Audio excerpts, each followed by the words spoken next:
Bueno, pues sobre este y otros temas vamos a hablar hoy con el obispo de Calahorra y La Calzada, Logroño, también responsable de la Pastoral Juvenil de la Conferencia Episcopal Española, Monseñor Carlos Escribano. Bienvenido a Crónica de Roma. Muchas gracias.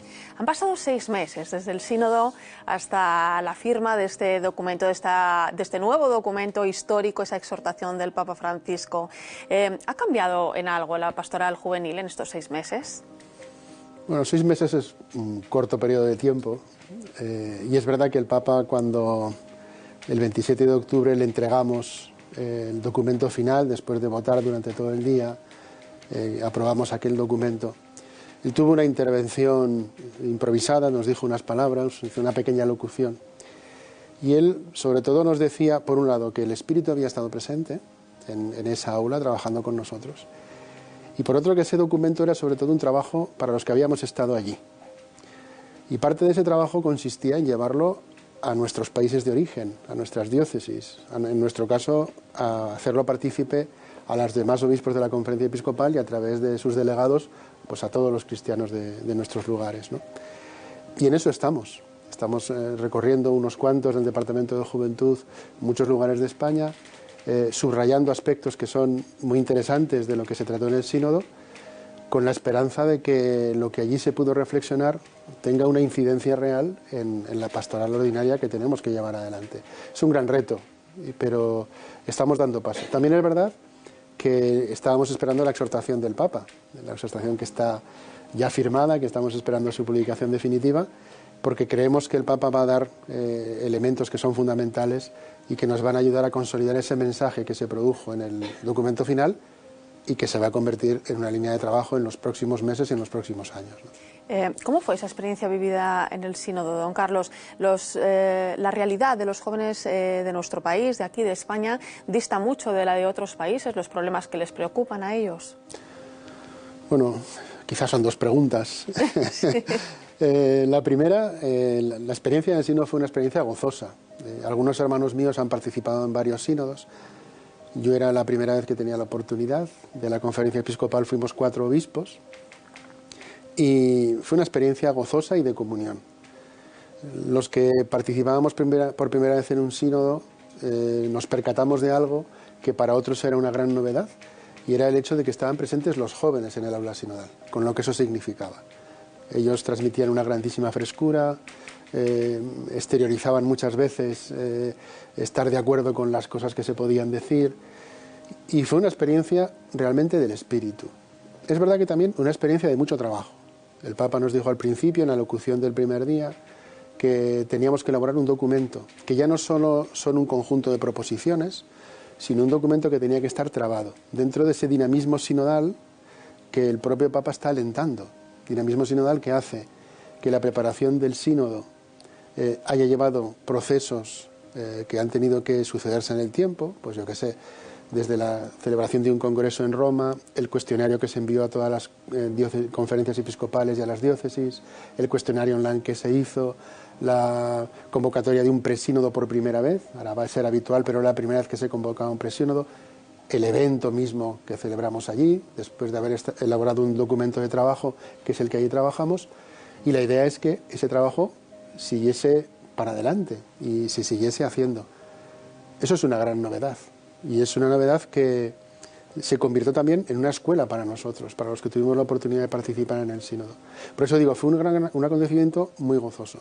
Y luego fue una apertura al mundo, porque no es lo mismo la realidad de nuestros jóvenes que la realidad de jóvenes de otros lugares. Pensar que en el aula sinodal había jóvenes que habían estado en la cárcel por profesar su fe, obispos que habían estado en la cárcel. Claro, ellos manifestaban su gran deseo dentro de un trabajo de pastoral con jóvenes, era poder vivir su fe en libertad. No pedían mucho más. Quizá la problemática de otros países es muy distinta. Los africanos manifestaban muchísimo, los obispos, los hermanos y también los jóvenes, el papel que querían pedir a la Iglesia en la educación de las nuevas generaciones, porque entendían que la Iglesia podía aportar mucho en esa tarea. O los obispos asiáticos, yo recuerdo el obispo del Vietnam, no recuerdo bien el dato, pero yo creo que él manifestaba que son 6 millones de católicos. Bueno, de 6 millones de católicos, 700.000 jóvenes están asociados 700 jóvenes asociados yo creo que no los tenemos ni en toda España, en una realidad de muy poquitos católicos. ¿Qué quiere decir? Pues que a lo mejor en lugares donde los católicos son minoría, tienen clara su identidad y los problemas que pueden tener en la transmisión de la fe es distinto que el que tenemos en Europa, en América y singularmente en España, ¿no? Son problemas distintos. También esas visiones distintas son complementarias y al final el poder escuchar, porque el Papa nos exhortó mucho a escuchar mutuamente, a hacer de la escucha un instrumento que en el fondo nos hacía intuir la presencia de Dios, que habla a través de sus hijos, ¿no?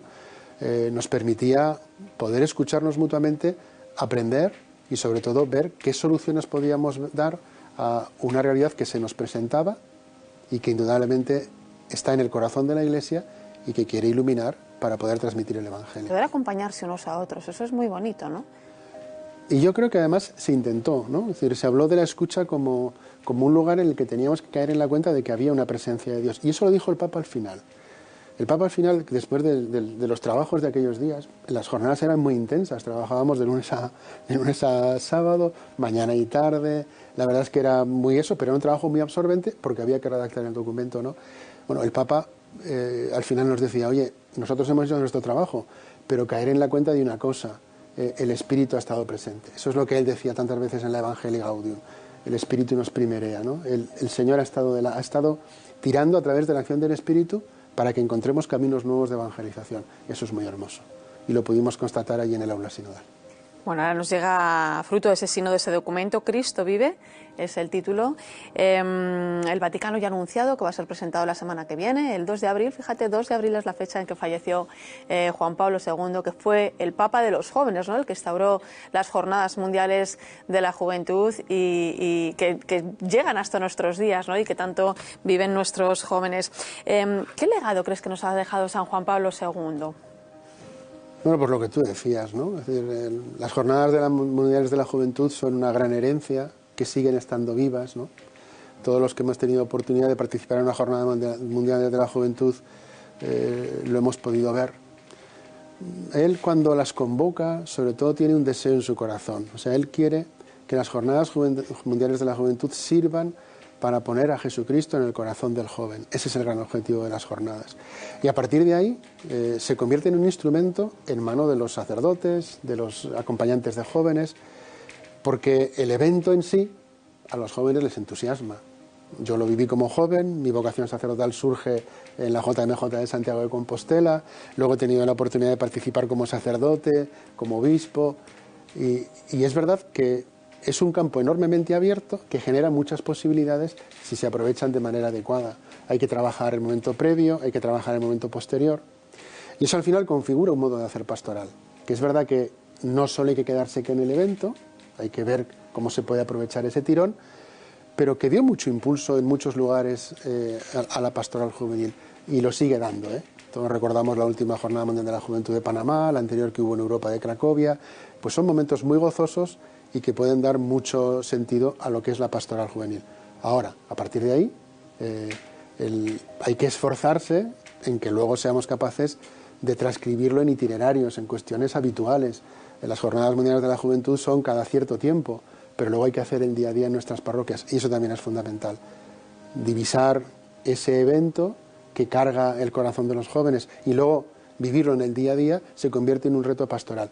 Pero a mí me gustan los retos pastorales, porque al final nos abren horizontes y nos proponen metas que es muy importante ver y cómo las podemos resolver y cómo podemos acompañar a esos jóvenes que están en el corazón de Cristo, ¿no? Y usted sintió esa llamada en Santiago de Compostela, pero estoy pensando también que ahora ya hay una segunda generación que está empezando a vivir esas Jornadas Mundiales de la Juventud, que yo vivía de joven y probablemente ahora en el año 2022 en Lisboa mi hijo ya pueda disfrutar de esa Jornada Mundial de la Juventud.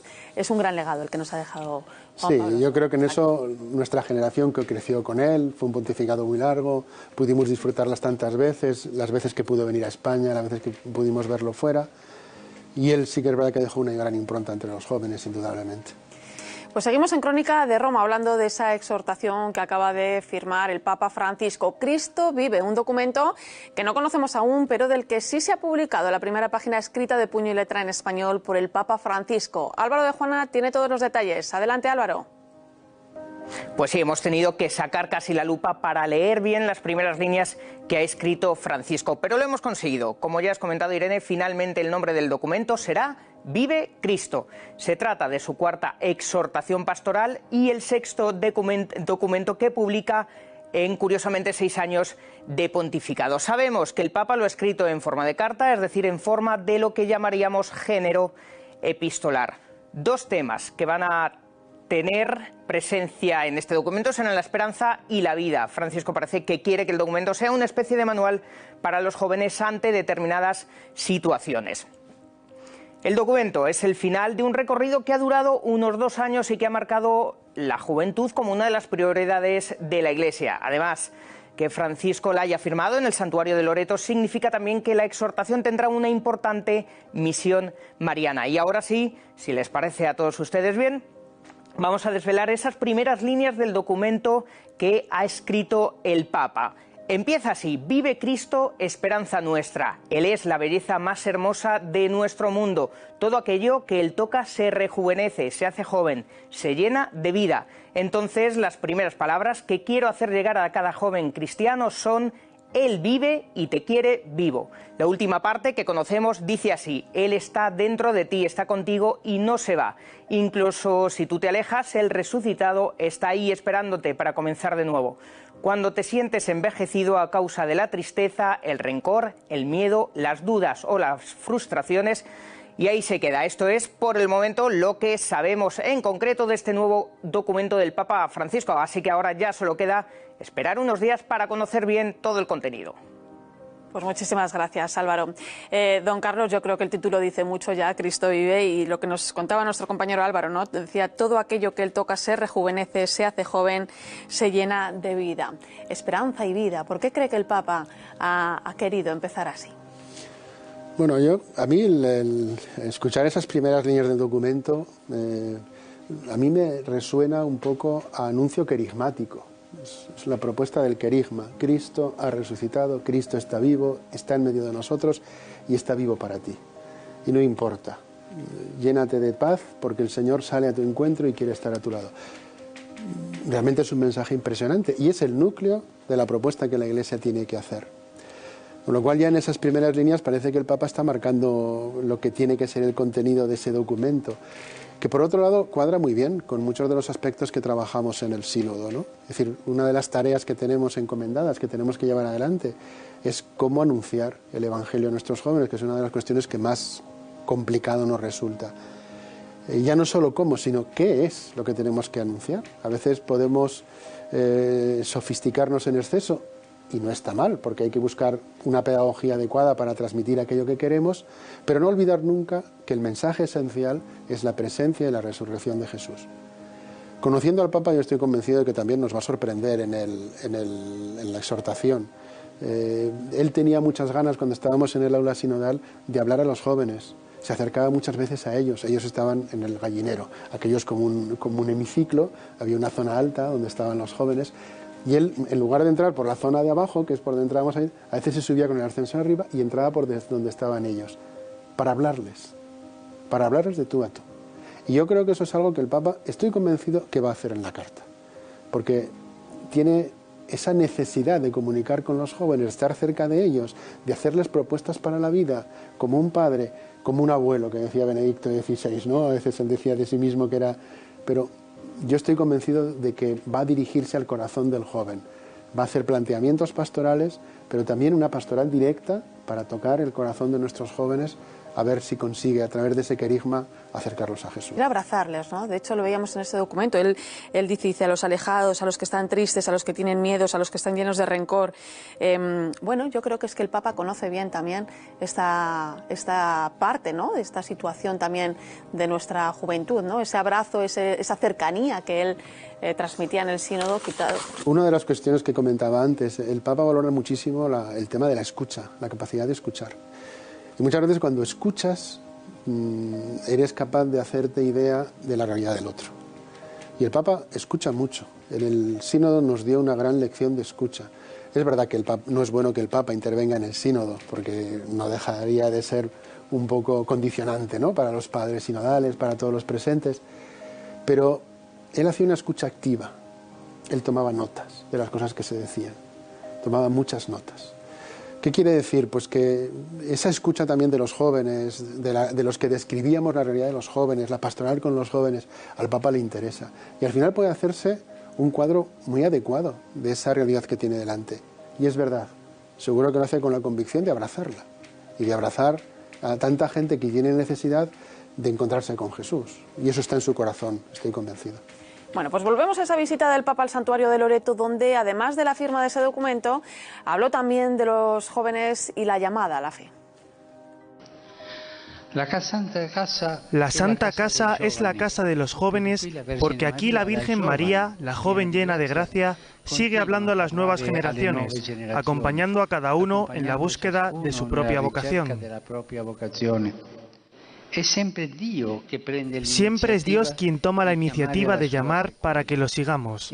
Dios es quien toma la iniciativa. Él nos precede siempre. Nos precede, abre camino en nuestra vida. La llamada a la fe y al camino coherente de vida cristiana o a la consagración especial es un irrumpir discreto pero fuerte de Dios en la vida de un joven, para ofrecerle su amor como un regalo. Es necesario estar listos y dispuestos a escuchar y aceptar la voz de Dios que no se reconoce en el ruido y la agitación. Que non si riconosce nel frastuono e nell'agitazione. Bueno, pues es la segunda vez, por cierto, que se firma un documento de esta envergadura fuera del Vaticano. Lo hizo Juan Pablo II en África, su encíclica Ecclesia en África en el año 95. Ahora lo ha hecho Francisco en Loreto. En su discurso, bueno, el Papa ha reconocido que estaban en un lugar privilegiado, ¿no? Y además ha pedido a los hermanos capuchinos que se encargan de este santuario que amplíen ese horario, ¿no? Para que los jóvenes sea más accesible, ¿no? El que puedan acudir allí. Allí van muchos jóvenes a orar, sobre todo, y a celebrar varios encuentros, ¿no? Es la Iglesia en salida, de la que habla el Papa, es que la Iglesia no se lo ponga difícil a los jóvenes, ¿no? Que no sea por la Iglesia el que los jóvenes no estén ahí. Sí, yo creo que eso es uno de los temas fundamentales, la capacidad de adaptarnos en horarios a la realidad de los jóvenes. Al final es una iglesia en servicio, una iglesia en salida es una iglesia que está muy atenta a aquel a quien quiere dirigirle el mensaje. Y a veces es necesario hacer presencia en medio de los jóvenes, adaptarnos a los ritmos que ellos pueden llevarnos. A veces es difícil, porque es verdad que nuestra iglesia envejece, con lo cual ponerse al paso de las nuevas generaciones no resulta sencillo, pero es necesario para poder estar a su lado, para poder escucharles, para poder caminar con ellos, para poder aprender de ellos, también para poder hacerles propuestas exigentes que al final puedan reclamar una vocación en su corazón. El hecho de que el Papa firme en Loreto esta carta yo creo que es muy significativa. El Papa tendrá sus motivos, que supongo que nos los irá desvelando, pero no hay que olvidar que en Panamá el gran tema fue la Virgen María. Y por lo que yo voy escuchando, es muy probable que en Lisboa, en la próxima Jornada Mundial de la Juventud, también esté enmarcado en la figura de María. Con lo cual es muy simbólico el hecho de que él coja la mano de María, haga una propuesta desde una mujer joven a nuestros jóvenes, porque se convierte en una gran maestra, ¿no? Entonces, ahí está el santuario de Fátima, de hecho, y el Papa ya ha visitado Fátima.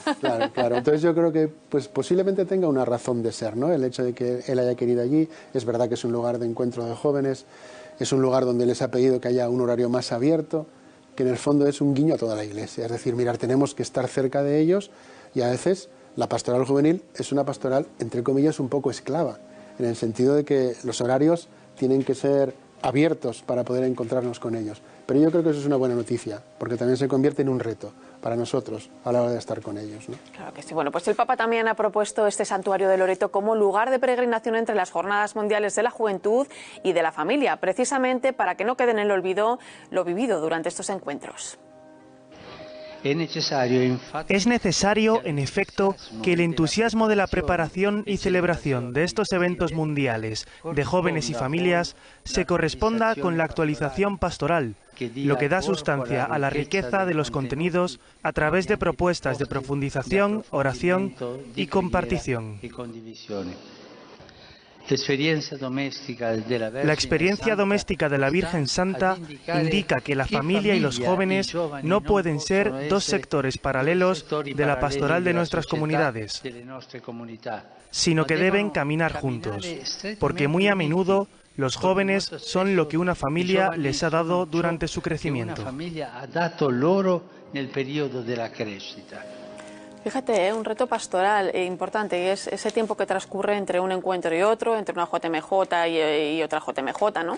Que no caiga en el olvido, ¿no? Eso es lo que está pidiendo también el Papa, que se trabaje y se ponga ahí también el énfasis. Sí, él lo hace también en un marco que hace referencia a la familia y la continuidad que tiene que haber entre la pastoral juvenil y la pastoral vocación y la pastoral familiar, ¿no? Es decir, y además tiene pleno sentido. A mí una cosa que me llamó poderosamente la atención cuando trabajábamos el Instrumentum Laboris, que es el instrumento de trabajo para el sínodo, se marcaba un poco el objetivo del sínodo. Y ahí se decía que el objetivo del sínodo era acompañar a todos los jóvenes, sin excepción, a la alegría del amor. Es decir, al Amoris Laetitia, que es el título de la exhortación apostólica después de la familia, ¿no? Claro, ¿qué quiere decir? Pues que tiene que haber una continuidad. Y eso también marca un modo de hacer pastoral juvenil. Yo puedo hacer pastoral juvenil entreteniendo a mis chicos, que está bien, la pastoral del tiempo libre es una maravilla. Pero yo tengo que tener muy claro que tengo que hacerles una propuesta de vida para que puedan construir un hogar, que en el fondo es la gran propuesta de la experiencia de la familia. Con lo cual hay una continuidad natural, tiene que haber una continuidad natural entre la pastoral juvenil y la pastoral familiar. Y yo creo que eso hay que cuidarlo muchísimo. Y luego también hacer caer en la cuenta a nuestras familias de que ellos no son solo destinatarios de la acción pastoral de la Iglesia, sino que son sujetos protagonistas. Que la tarea de los padres cristianos, quizás su primera tarea evangelizadora es evangelizar a sus propios hijos y acompañarles en un momento en el que están descubriendo de la fe, en el que se están iniciando, en el que se complementan con la vida parroquial y diocesana. Son iglesia doméstica. Trabajar esos aspectos realmente son un gran tesoro para la Iglesia y procuran una continuidad que para nosotros es determinante y que puede dar muchísimos frutos pastorales, estoy convencido. En la familia además está el matrimonio, ¿no?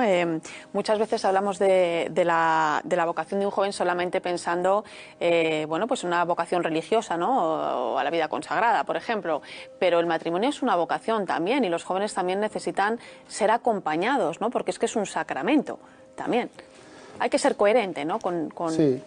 Yo creo que es uno de los grandes retos que propone el sínodo y que supongo que estará en la exhortación es todo el tema de la capacidad y el saber acompañar, para que luego la gente pueda hacer un discernimiento. También lo trata Amoris Laetitia, ¿no? Es decir, hay momentos determinados en que nosotros tenemos que acompañar a la gente para que pueda responder y descubrir aquello que Dios le pide en su vida y tomar una decisión. O sea, el discernimiento lleva a hacer una elección.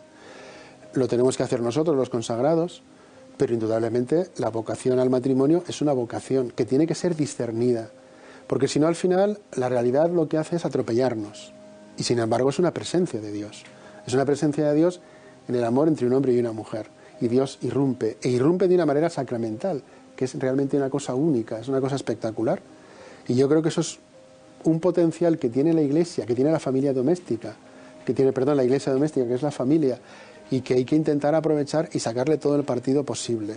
Es decir, es una de las cuestiones que también salen en el sínodo. La continuidad, el papel de la familia, trabajar la vocación al matrimonio, el que realmente aquellos que son llamados puedan discernir y puedan responder a la propuesta que Dios les hace. Al final se trata de generar una cultura vocacional. Es uno de los grandes propósitos del sínodo. Es trabajar para que el creyente descubra en su integridad lo que significa estar bautizado y luego poder concretar ese bautismo en su historia personal conforme a lo que Dios le pide.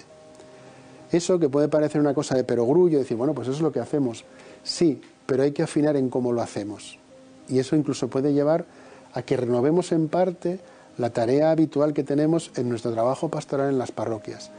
Ya no trabajar tanto, pensando en la función que ejerce nuestra gente, que es lo que hacemos habitualmente. Tú eres catequista, tú estás en Cáritas, tú llevas un grupo de liturgia. No, vamos a trabajar para que tú descubras la vocación a la que Dios te ha llamado, la vocación bautismal como elemento genérico, que luego se concretará, una vocación al amor en la vida conyugal, en la vida consagrada, y a partir de ahí tú sé capaz de ejercer una función. porque te vas a saber evangelizador, te vas a descubrir plenamente, y eso va a aportar muchísimo a la vida de la Iglesia. Son retos que están incoados en el documento final y que yo estoy convencido de que Francisco en la exhortación les va a dar un cierto impulso para que los vayamos acogiendo en la tarea que tenemos por delante, ¿no? Bueno, lo sabremos la semana que viene. Dejamos aquí el tema de los jóvenes porque, como saben, se espera que la semana que viene se presente esta exhortación del Papa Francisco y seguiremos, como no, hablando de todo ello. Cambiamos de asunto. Manos Unidas está celebrando su 60 aniversario y el Papa Francisco quiso mandar un saludo muy especial a esta ONG de desarrollo de la Iglesia en España. Saludo cordialmente a los peregrinos de lengua española, venidos de España y de América Latina. En modo particular, a la Fundación Manos Unidas de España,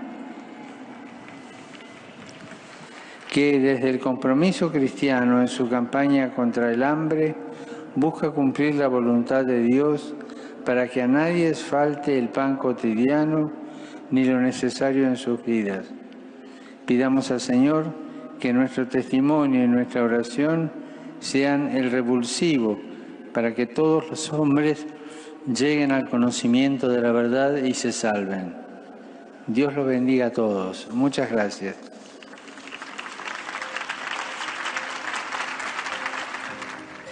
Pues ahí escuchábamos al Papa Francisco. Monseñor Carlos Escribano es también consiliario nacional de Manos Unidas. Se encontraba allí en esa audiencia con la presidenta de Manos Unidas, Clara Pardo, con el viceconsiliario Óscar García y con más de 100 peregrinos allí en Roma. ¿Cómo fue ese encuentro, no? Pues es uno de los actos que se han organizado con motivo de los 60 años de la campaña contra el hambre de Manos Unidas, que todo el mundo conoce en el seno de la Iglesia. Y fue un encuentro muy grato. Al final tuvimos la oportunidad de saludar al Papa. Él nos dirigió estas palabras dentro de la audiencia general, que ha supuesto un aliento, ¿no? O sea, las mujeres de Manos Unidas, los hombres que colaboran también, se desgastan durante todo el año, especialmente en el mes de febrero, pero siempre están haciendo cosas, con iniciativas, con ilusión, con ganas, pensando en los más necesitados, en los proyectos de desarrollo en el tercer mundo. Hacen un gran trabajo, yo creo que tienen un gran prestigio, echan muchísimo entusiasmo. Nos sentimos muy reconfortados con esas palabras del Papa, ¿no? Dirigidas a nuestras voluntarias, a las que son miembros de la asociación, pero en el fondo dirigidas a las personas a las que servimos y ayudamos, que son la gente más necesitada de los países del tercer mundo. Por eso nos sentimos, la verdad es que muy reconfortados por ese ánimo que nos dio el Papa en mitad de la audiencia del miércoles. Don Carlos, no quiero despedirle sin preguntarle por una cosa que está armando lío, como dice el Papa allí en su diócesis, que es la misión EUNTES. ¿Qué es exactamente? ¿En qué consiste? Bueno, la misión en el fondo está destinada a poner en práctica Evangelii Gaudium, de acuerdo con las propuestas que nos hizo el Papa cuando tuvo lugar la visita andímina. Nos dijo que teníamos que estar en estado de misión permanente y vamos a ver cómo acogemos ese reto. Ese fue lo que nosotros pensamos.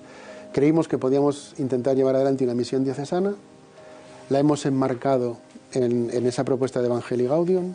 Queremos llegar a los presentes, a los alejados y a los ausentes, y lo que hemos hecho ha sido empezar ese camino, a ver cómo conseguimos diseñar estrategias diferenciadas para realmente llegar a reevangelizar a la gente de nuestra tierra, contando con la gente que forma parte de nuestras comunidades. Dinamizar su corazón, su entusiasmo misionero para anunciar el Evangelio a los demás. Y además viene bendecida, porque incluso el Papa ha bendecido esta misión y les ha animado a impulsarla. Vamos a escucharlo. Sana EUNTES, les doy mi bendición y vayan adelante con coraje, que Jesús para eso nos llamó. Que Dios los bendiga y recen por mí. Bueno, pues ahí veíamos a Francisco, esa bendición a EUNTES. 5 años, ¿no? Creo que vamos por el segundo. Que dé muchos frutos, don Carlos. Jóvenes, esperemos que sí. Jóvenes, esperanza, evangelización. Son solo algunos de los temas que nos ha dado tiempo a abordar hoy en Crónica de Roma. Seguiremos hablando de todos ellos y sobre todo de esa exhortación, Cristo vive, que se presentará la próxima semana y que estamos esperando con muchísimas ganas. Monseñor Carlos Escribano, obispo de Calahorra y la Calzada de Logroño, responsable de la Pastoral de Juventud de la Conferencia Episcopal Española. Gracias por acompañarnos, un placer. Bueno, muchas gracias a ustedes.